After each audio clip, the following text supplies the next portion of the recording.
As the world's population develops, more and more of us live in one of humanity's most incredible creations, cities. Since they were created thousands of years ago, cities have been centres of wealth. They house banks, businesses and other providers of high-value services. But one thing cities can't create is food, a basic necessity. The problem is space. Land is at a premium, offices can be stacked into high-rise towers, farms can't. Or can they? This is Newark, the largest city in New Jersey, America. Once it was an economic powerhouse, supplying products from leather to celluloid to insurance. But after World War II, its economy began a long decline. Today, although the city is in the middle of a successful revitalization drive, over 20% of families still live below the poverty line.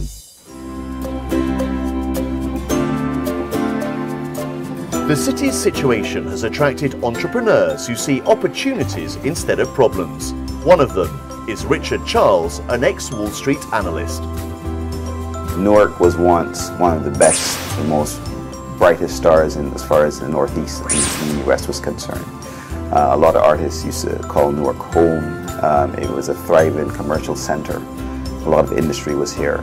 And then Newark went through a really bad patch. There were race riots, there were fires.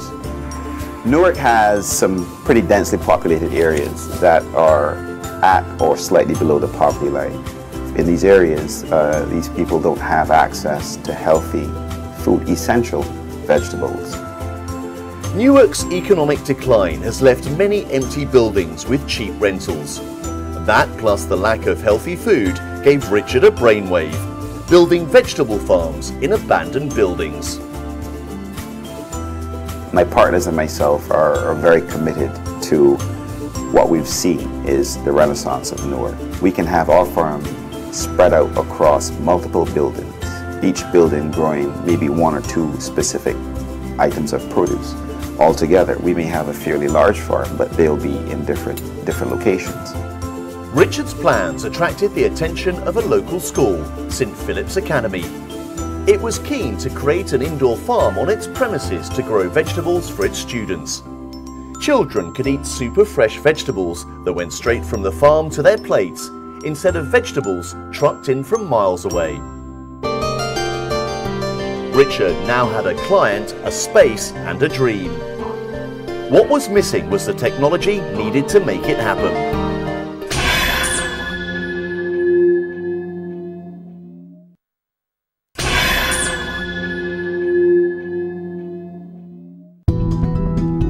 This is Newark, New Jersey's largest city. Once an economic powerhouse, it's now full of abandoned warehouses.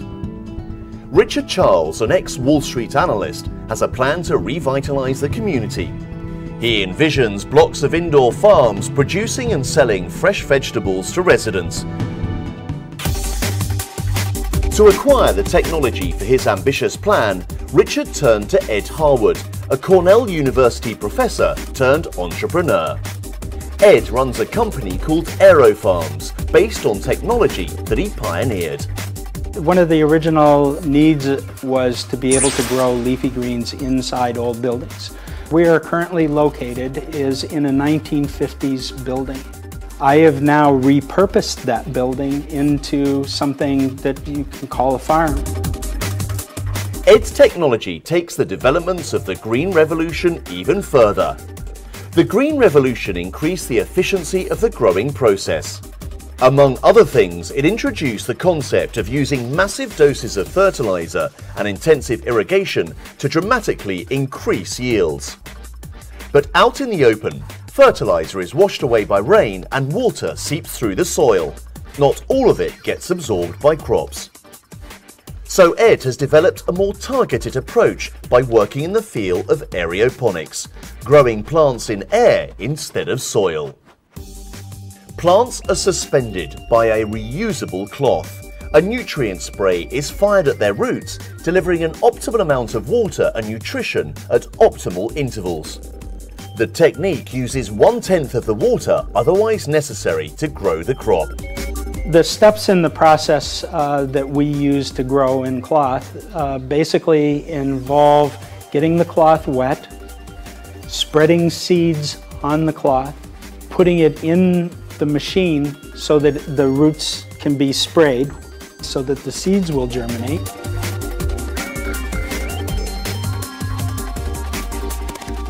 Ed's targeted approach even extends to light. Instead of flooding the room with sunlight, Ed uses LED lights to deliver only the wavelengths that plants really need for growth. And since LEDs can be placed closer to the plants, it makes the modules more compact and easier to stack. Plants pretty much require blue light and red light. Blue light is required for the morphology of the plant, the shape of the plant, how many leaves and the bushiness, if you will, of the plant. And red light is responsible for the major growing, the bigger part of photosynthesis. In here, crops are pampered with perfect temperatures, lighting, water and nutrients. They're protected from droughts, floods and other natural disasters. It's no wonder they grow so thick and so fast. Crops grow 2 to 3 times faster than usual, and the indoor farm's annual yield per square foot is 7 times that of traditional farms. Using these techniques, cities like Singapore, Hong Kong and Shanghai could one day grow their own food.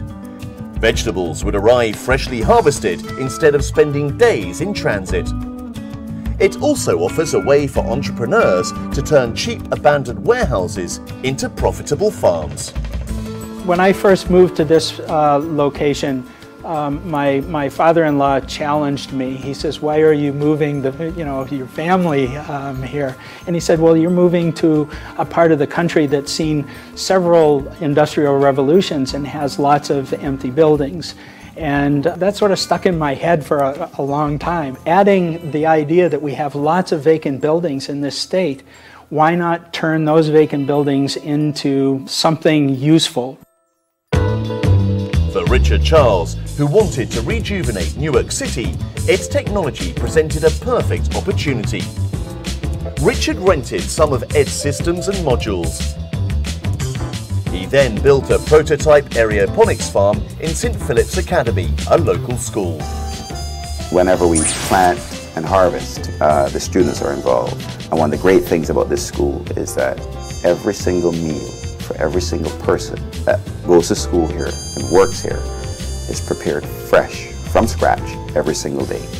So no students allowed to bring in any food. So that way, it is the introduction and the inculcation of healthy eating. The farm is even being used for science classes. Eventually, if production is ramped up, the school could sell the surplus. For Richard, this is just the beginning. Eventually, he hopes to build a thriving farming industry in Newark, creating jobs, investment and profits. With the demand for fresh, pesticide-free vegetables on the rise, his ultimate dream is to see urban farms in cities around the world.